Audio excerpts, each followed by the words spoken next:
Hi, welcome to Michelle's Home and Garden. I'm Michelle in Illinois, and today we're working on a project in my kitchen. So you can see the soffit above the kitchen cupboards. That's that space that goes from the ceiling to the kitchen cabinets.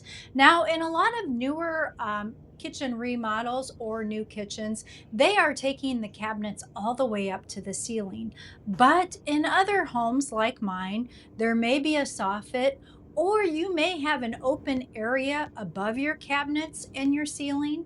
So, what do you do with that space? How do you dress it up a little bit? Well, today I'm going to show you what I did. And while I was working on this project, I decided to do another project in the kitchen too.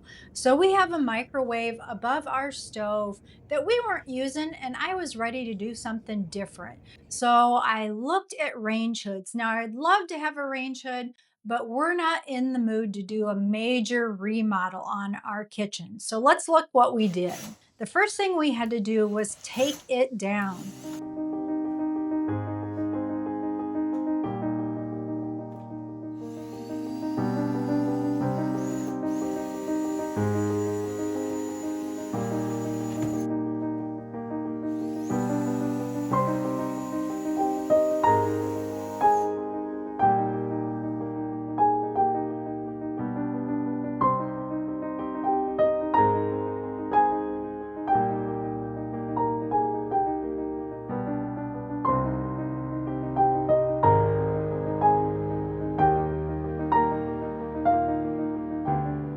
You can see the tile, even the backsplash was kind of like had some black on it that did not come off with soap and water.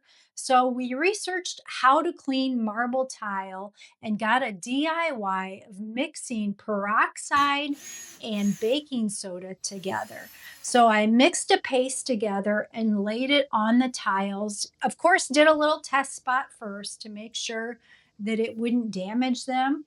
Now, it recommended you leave it on the tiles from anywhere to 20 minutes to overnight, and you could do repeat applications. So that's exactly what I did. I first tried the 20 minutes and it didn't do much. So I did leave it on overnight, and it took all of that black staining off of the tile and also off of the grout because the grout was also dark. So if you have issue like that, you may want to give that DIY home remedy a try. So John's taking down the metal strip that was hooked to the back of the wall. We did not know that there was a hole in the drywall. So he had to patch the drywall, and I was just going to paint it all the same color as the kitchen cabinets. I found this shelf on Amazon that kind of looked like some of those pictures with the ledge, and I thought it could be tucked up inside of that space and look beautiful. Now, my issue was the shelf only came in one size and it was a little bit too big. Where that green tape was where it would need to be cut off. So John looked at it and just felt like if we cut into it, it just wouldn't hold up and it wouldn't work for what I had in mind. So we've looked for different options, priced out different options, and this is what I've came up with. I ordered online a valance that is very similar to the cutout above my kitchen sink and also in our bookcases behind us in the dining room. And what we are going to do is just mount it here to just give it a little bit more accent and be closed in more. And I think it'll be really pretty. So what I want to do is on the back side of it, I want to paint it that pure white and see how well it takes to the paint. Also, when I mount it, or when John mounts this, it would be really hard, it'd be more difficult to paint it while it's already up. So I'm going to go ahead and give it a coat now. We're going to see how it looks, see if it bleeds through on the back, if we can see the wood grain. And if it does, that means on the front side, I will kilt it first and then paint it. So let's get going on this project. Let me show you a couple of hacks that I have here. I took a Lazy Susan, a wooden Lazy Susan, put aluminum foil on it, and that way, while I'm painting, and I just took old pieces of paper that I had to put down. And I can spin it then to get all the edges. So if you have a small project like this and have a lazy Susan, that works great. Another thing on our paint, and this is, like I said, Sherman-Williams. I got this at Lowe's. It's HGTV and had it tinted the pure white. Now I have a small roller and it came with the small paint tray. I have found the 1 gallon bags, the Ziploc baggies, work really great for easy cleanup. So I just put my paint in there, and when I'm done, I just take the whole baggie off and throw it away and don't have to clean up the tray. And now on my paintbrush, what I've been doing is, because I've been working on Celtsing and painting behind on the wall where the microwave was, I just put that in a grocery sack. Just like I'll just take it and slide it in the grocery sack, put it in the refrigerator, and then when I'm ready to paint again, I just pull it back out and it works great. I don't have to clean my brush each time or my roller. So I do that with paintbrushes and rollers.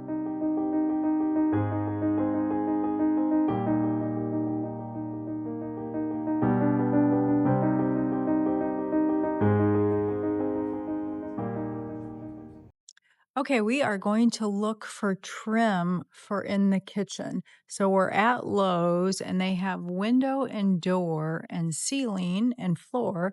So I am just looking at the different styles in white because it'd be easier if I got it in white. And it looks like a lot of it comes in 7 foot and 10 foot. So I'm not going to get it in my vehicle, but I can pick out what I like and then have John come back with the truck and get it. So there's a lot of good pre-primed options, and we've got different prices here, and it is per piece. So like I said, this is a pretty inexpensive DIY to add some trim and molding to the top of your soffit in your kitchen above your cupboards. So let's see what they have for crown. So these are all considered crown molding. So they're all very similar. We've got a little bit more detail here where this one has some less detail. And I don't want anything too over the top for the kitchen because I'm also thinking of cleaning it, so I don't want a lot of detail that it would be hard to clean. So what do we got? We have some that's about $25, $30 for, well, this one's a really big one. It's 12 foot long.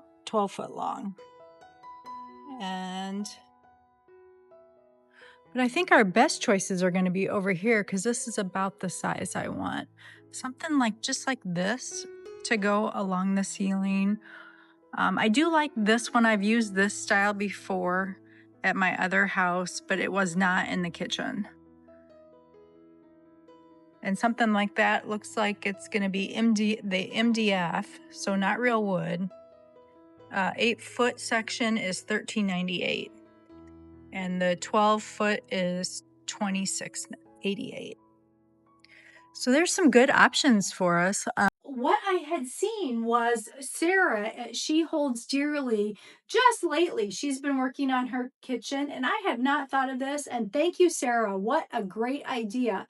She was showing using crown molding or trim above your cabinets if they don't go all the way up, just to give it the look that they do go up higher and just to make it prettier. Now, in her case, she didn't have soffit. She had the open space where her husband, Cody, ended up filling it all in and boxing it in to make the soffit to put the crown molding on. In our case, it's always been here. So John bought the trim and trimmed them out. Now I will have to paint that.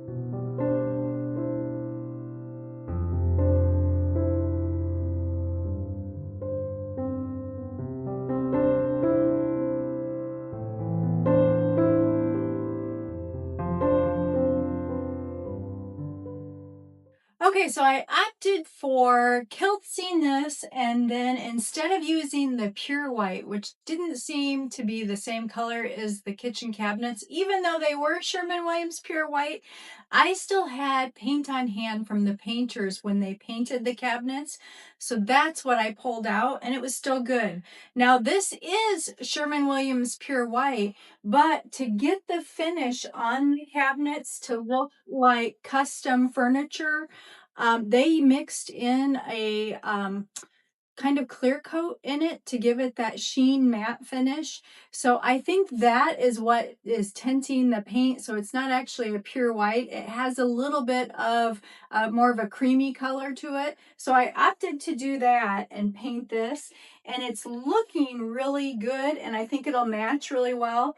Now, when they did our kitchen cabinets, they sprayed them. And so ideally I would have sprayed this, and I would have sprayed the trim above on the soffit, but that was a lot of work when they did our kitchen cabinets. They took a whole day, 3 guys, to prep the kitchen, to tape off and hang plastic on everything. So when they sprayed, they wouldn't overspray everywhere.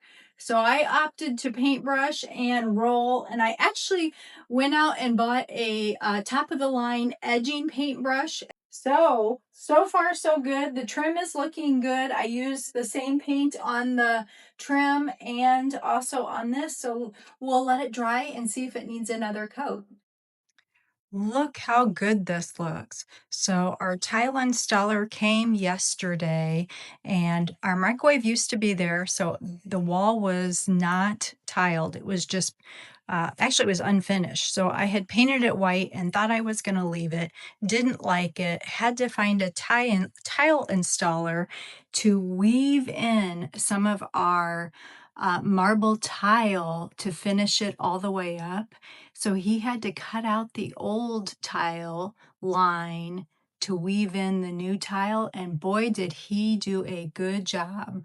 So he's coming back today to put the grout in, and we'll see how it looks when it's finished. Loving it. The contractor did a fabulous job weaving this in. Now you can see a little bit, maybe a color difference, just because this is already 4 years old, but it also is a little bit of the lighting, I think, because it changes as the lighting goes throughout the day. So I think it looks perfect. It's beautiful. Now, so John is going to install that valance. We tried it a couple different ways. We tried tucking it under this little lip and putting it recessed. And then we tried putting it here in the front, and it looked better in the front. Just a little bit of a, drop down, and it'll be really pretty, and just kind of finish it off. So let me show you how he is going to install that. So he's going to put 2 brackets on the back side on each side, one on the side, one on the top, metal brackets. And he's going to screw those into the wood here, the valance. And of course, this is the back side of it. And then he will install it inside on the wall and up above.